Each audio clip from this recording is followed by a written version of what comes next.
इमरान खान का कब्ल अज वक्त इंतखाबात का मुतालबा मुस्तरद। PTI से जल्द इंतखाबात पर किसी किस्म के मुज़ाकरात न करने का फैसला। नवाज शरीफ का आसिफ अली जरदारी और मौलाना फजलुर रहमान से टेलीफोनिक राब्ता। पंजाब और खैबर पख्तूनख्वा के असम्बलियों से मुतालिक तफसीली तबादला ख्याल। नवाज शरीफ से राब्ते के बाद आसिफ अली जरदारी की चौधरी शुजात हुसैन से मुलाकात। वफाकी वजीर चौधरी तारिक बशीर चीमा भी शरीक। मौजूदा सियासी सूरत-ए-हाल और दीगर अमूर पर गौर।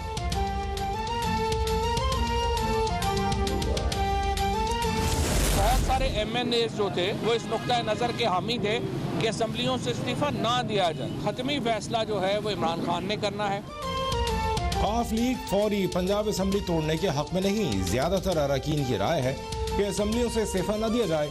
चेयरमैन PTI ने ताज़ा तरीन सूरत हाल पर गौर के लिए कल सीनियर क़यादत का इजलास तलब कर लिया। फवाद चौधरी कहते हैं हम फौज और अदलिया के साथ तलखियाँ कम करना चाहते हैं, लेकिन वफाकी हुकूमत मामला बिगाड़ रही है। हुकूमत के साथ भी राबिते हो रहे हैं। सदर मुमलिकत ने इसहाक डार को समझाया है।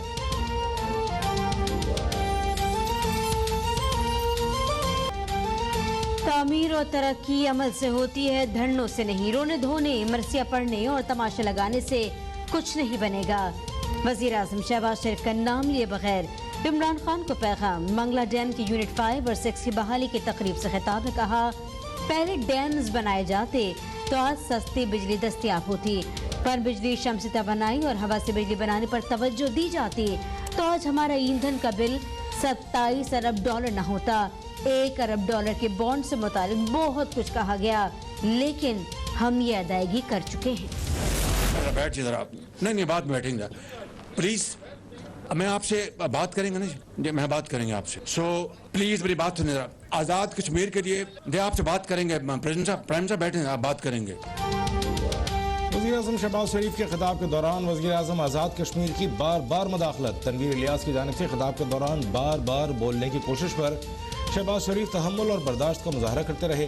खिताब खत्म करने से कबल तनवीर इलियास फिर उठ खड़े हुए, जिस पर वज़ीर आज़म का सबक भी जवाब दे गया। शहबाज शरीफ ने सख्ती से कहा, वज़ीर आज़म साहब बैठे, आपसे बात करेंगे। ताहम तनवीर इलियास फिर भी बोलते रहे।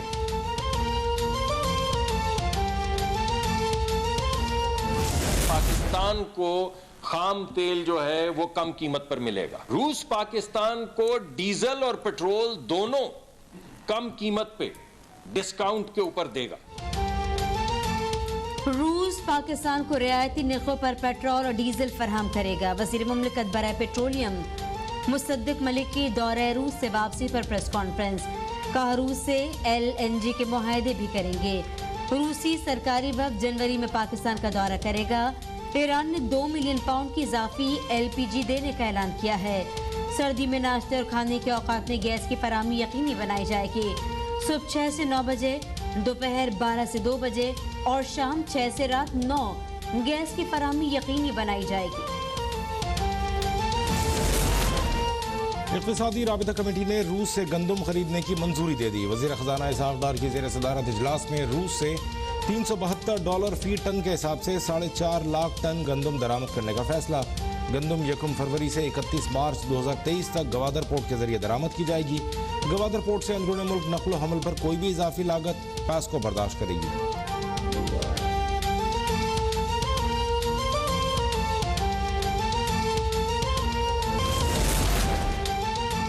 वफाकी काबीना ने लेफ्टिनेंट जनरल असर अब्बास और लेफ्टिनेंट जनरल फैज़ हमीद की रिटायरमेंट की मंजूरी दे दी। ज़राए के मुताबिक वफाकी काबीना से सर्कुलेशन के जरिए समरी की मंजूरी ले ली गई। लेफ्टिनेंट जनरल अजहर अब्बास की रिटायरमेंट का इतलाक फौरी और लेफ्टिनेंट जनरल फैज़ हमीद की रिटायरमेंट का इतलाक 10 दिसंबर 2022 से होगा।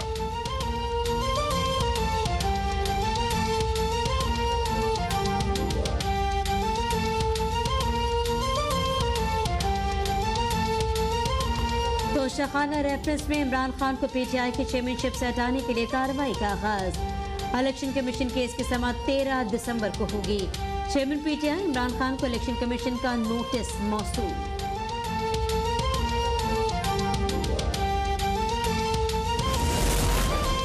PTI रहनुमा असद उमर ने 26 नवंबर के जल्द से में अदालतों को स्कैंडलाइज किया। लाहौर हाईकोर्ट रावलपिंडी बेंच के जस्टिस जवाद के रिमार्क्स अदालत ने वीडियो बयान और ट्रांसक्रिप्ट तलब कर लिया। असद उमर को बुध को पेश होने की हिदायत। जज ने रिमार्क्स दिए, आर्टिकल 14 के तहत किसी भी शख्सियत या इदारे को मुतनाज़ नहीं बनाया जा सकता। सजा दी जा सकती है।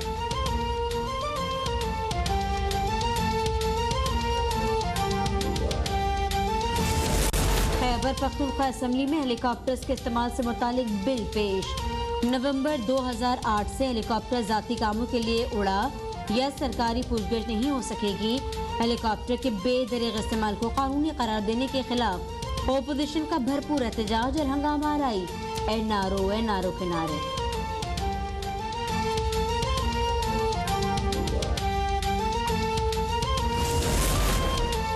खैबर पख्तूनख्वा इस वक्त मुआशी तौर पर दिवालिया हो चुका है। सूबाई हुकूमत के पास मुलाजमीन को तनख्वाहें देने के लिए पैसे नहीं।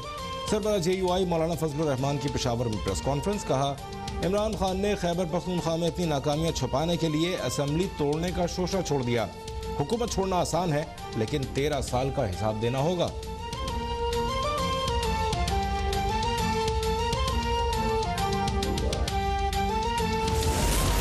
एक्सचेंज कंपनीज के पास डॉलर की किल्लत। ग्रे मार्केट में कीमत 225 से 250 रुपए तक जा पहुंची। Secretary exchange company Zafar Paracha का बयान। कहा, डॉलर अफगानिस्तान और ईरान स्मगल हो रहा है। सिक्योरिटी इदारे क्रैकडाउन करें। मसनूई कीमत बढ़ाने वालों के खिलाफ स्टेट बैंक से भी एक्शन की अपील।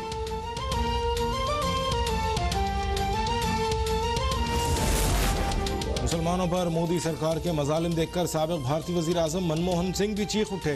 ट्वीट किया, सरकारी सरपरस्ती में मुसलमानों का कत्लेआम किया जा रहा है। कानपुर में पुलिस एहलकारों ने सब्जी फरोश का तराजू रेलवे ट्रैक पर फेंक दिया। इरफान तराजू उठाने गया तो ट्रेन के नीचे आकर उसकी टांगें कट गईं।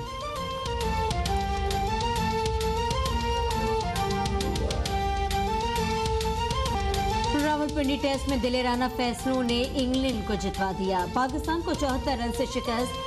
343 के ताक़ुब में कौमी टीम 268 रन पर हिम्मत हार गई। सबसे ज्यादा मैच डेब्यू करने वाले सऊद शकील ने 76 रन की इनिंग खेली। रॉबिन्सन और एंडरसन के 4-4 शिकार। इंग्लिश टीम को 3 मैचेस की सीरीज में 1-0 की बढ़तरी हासिल। दूसरा टेस्ट 9 दिसंबर को मुल्तान में होगा।